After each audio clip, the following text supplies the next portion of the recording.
হরে কৃষ্ণ সুধী ভক্তবৃন্দ, মহাবারুণী স্নান 2025 পূর্ণাঙ্গ সময়সূচি।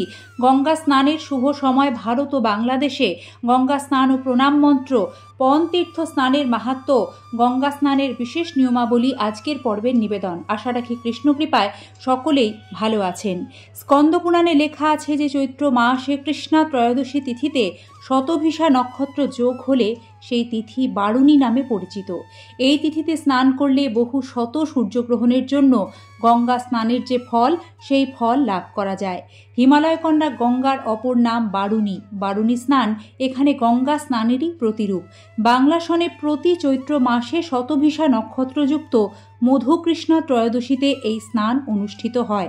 শাস্ত্রমতে কোনো বছর যদি ওই দিনটি শনিবার হয় তবে ওই বারুণী স্নান অসাধারণত্ব লাভ করে, মহাবারুণী স্নান রূপ লাভ করে। তখন এই স্নানটি বস্তুত হিন্দু ধর্মীয় একটি পুণ্য স্নান উৎসব। জীব জগতের পঙ্কের মধ্যে পথ চলতে গিয়ে পাপাচারে পূর্ণ ক্লেদাক্ত মনুষ্যকুল এই পুণ্য স্নানের মাধ্যমে পাপ মুক্ত হয়। দক্ষিণ জনপদের এই কপিল মুনিতে ঠিক কবে থেকে বারুণী মেলার আয়োজন হয়ে আসছে তা হিসেব করা কিন্তু খুব কঠিন। জনশ্রুতি এমন, পুণ্যাত্মা কপিলকালের কোনো এক সময় সাধনায় সিদ্ধি লাভের জন্য কপোতাক্ষের পাড়ে সিদ্ধেশ্বরী কালী মন্দির স্থাপন করেন এবং তিনি সেখানে ধ্যানমগ্ন অবস্থায় আদ্যা শক্তির সাক্ষাৎ পান। গভীর ধ্যানের দ্বারা তিনি সেখানে গঙ্গাকে কপোতাক্ষের সঙ্গমে একত্রিত করেন। সময়টি ছিল চৈত্র মাসের শতভিষা নক্ষত্রযুক্ত মধুকৃষ্ণা ত্রয়োদশী, আর এখানে স্থাপন করেছিলেন বারুণী স্নানঘাট। বন্ধুরা, এবার আমরা আপনাদের 2025 সালে বারুণী স্নানের ভারত ও বাংলাদেশে সময়সূচি লিখিত রূপে প্রদান করতে চলেছি।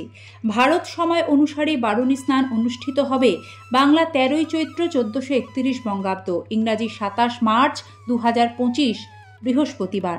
গঙ্গা স্নানের সময় ভারতে 13ই চৈত্র বৃহস্পতিবার দিবা সকাল 7:24 হতে 8:49 মধ্যে। বাংলাদেশ সময় অনুসারে পঞ্জিকা অনুযায়ী বারুণী স্নান অনুষ্ঠিত হবে বাংলা 13ই চৈত্র 1431 বঙ্গাব্দ, ইংরাজি 27 মার্চ 2025 বৃহস্পতিবার। বাংলাদেশে গঙ্গা স্নানের সময় 13ই চৈত্র বৃহস্পতিবার দিবা সকাল 7:56 হতে 9:19 মধ্যে।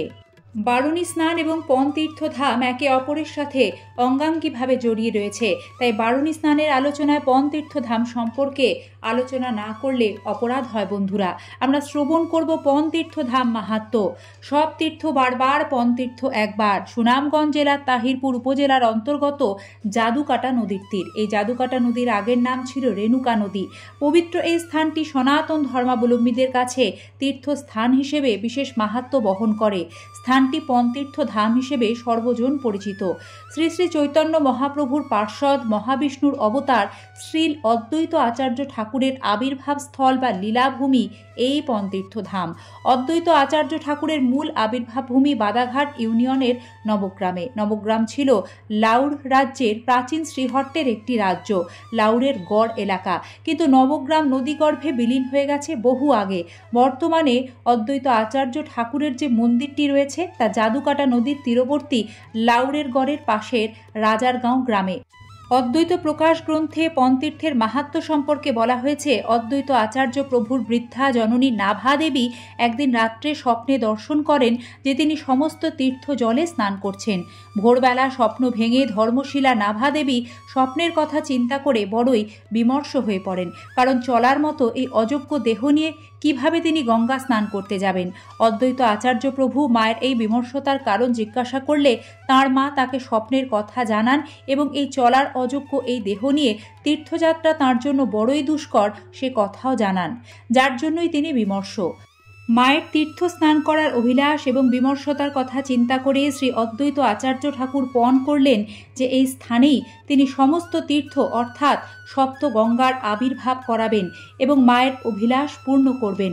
শ্রী অদ্বৈত আচার্য প্রভুর অপ্রাকৃত শক্তির বলে তীর্থসমূহকে আকর্ষণ করে লাউড়ের এক ক্ষুদ্র পাথরের ওপর একটি ঝর্ণার ধারায় তীর্থ পরিপূর্ণ হয়ে গেল, আর তাতে তাঁর মা জননী স্নান করে পরিতৃপ্ত হলেন। শুধু সপ্তগঙ্গা নয়, যার হুঙ্কারে শ্রী চৈতন্য মহাপ্রভু এ ধরাধামে আসতে বাধ্য হন। এজন্য অদ্বৈত আচার্য প্রভু গৌর আনা গোসাই নামে পরিচিত। শ্রী অদ্বৈত আচার্য প্রভু পণ প্রতিজ্ঞা করে সপ্তগঙ্গার আনয়ন করেছিলেন বলেই স্থানটির নাম হল পণ তীর্থ। অদ্বৈত আচার্য প্রভু কি জয়। বারুণী স্নান যেহেতু গঙ্গা স্নানেরই প্রতিরূপ, সে কারণে গঙ্গা স্নান বা যে কোনো পুণ্য স্নানের ক্ষেত্রে কিছু নিয়ম পালন করতে হয়, যা না হলে সুফল পাওয়া যায় না। প্রথম মনে রাখতে হবে, যে কোনো পুণ্য স্নান বা গঙ্গা স্নান মনের ময়লা ধোয়া, শরীরের নয়। তাই গঙ্গা স্নান করার আগে সাধারণ জলে স্নান করে নিন। গঙ্গায় স্নান করার অর্থ গঙ্গার জলে একটা ডুব দিয়ে উঠে আসা। গা ঘষে ঘষে গঙ্গার জলে কখনোই স্নান করতে হয় না। গঙ্গা স্নান সেরে বাড়ি ফিরে কখনোই আবার স্নান করা উচিত নয়। এতে গঙ্গা স্নানের সুফল কিছুই পাওয়া যায় না, বরং এর ফলে অপমানিত হন মা গঙ্গা। বারুণী স্নানের দিন সূর্যের দিকে তাকিয়ে নদী স্রোতের অভিমুখে গঙ্গা প্রণাম মন্ত্র ভক্তি ভরে সকলেই উচ্চারণ করবেন। সদ্য পাতক সংহন্ত্রী সদ্য দুঃখ বিনাশিনী সুখদা মোক্ষদা গঙ্গা গঙ্গৈব পরমাগতি নমস্তে দেব দেবেশী গঙ্গে ত্রিপথসগামিনী ত্রিলোচনে শ্বেতরূপে ব্রহ্মা বিষ্ণু শিবার্চিতে। সবশেষে ওম নমো নারায়ণায় 3 বার জপ করবেন, কৃষ্ণ নাম জপ করবেন। শত সূর্যগ্রহণে স্নানের ফল একবারই পাওয়া যায় এই বারুণী স্নানে। সকলেই বারুণী স্নান করবেন, ভালো থাকবেন। কৃষ্ণ কৃপায় সকলের মঙ্গল হোক। ধন্যবাদ, নমস্কার।